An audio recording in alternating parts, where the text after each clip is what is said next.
मी प्रमोद कुंभलकर, मुख्याध्यापक, जिल्हा परिषद प्राथमिक शाळा केसरवाडा. आमच्या ह्या शाळेमध्ये सध्या 1 ते 4 वर्ग आहेत आणि ह्या 1 ते 4 वर्गांमध्ये 32 विद्यार्थी शिक्षण घेत असून सुद्धा आम्हाला एकच वर्गखोली उपलब्ध आहे. दुसरी जी इमारत आहे ती पूर्णपणे मोडकळीस आलेली आहे. पालकांनी वारंवार आम्हाला विनंती केली की दुसरी इमारतीसाठी पाठपुरावा करा. तर आम्ही ह्या इमारतीच्या दुरुस्तीसाठी प्रस्ताव तसा शासनाकडे टाकलेला आहे. त्यासोबतच आमच्याकडे जे स्वच्छतागृह आहे ते सुद्धा मोडकळीस आलेले आहे.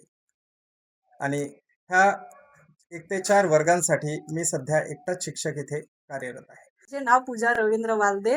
मी शाळा समितीचे सदस्य आहे आणि आमची मागणी आहे की शासनाला की आम्हाला शाळेकरिता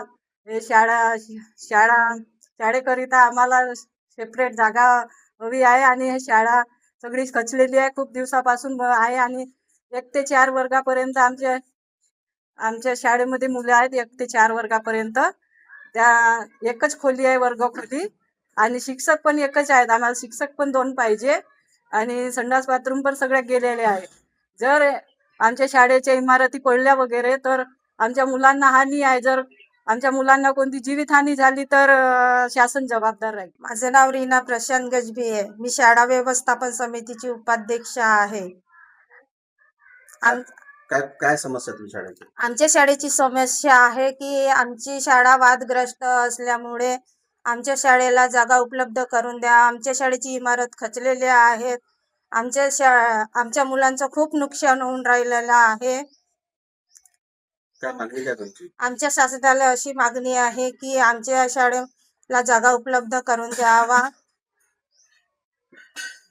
आमच्या शाळेला खूप भेगा पडलेल्या आहेत. अन्यथा शासन जबाबदार राहील.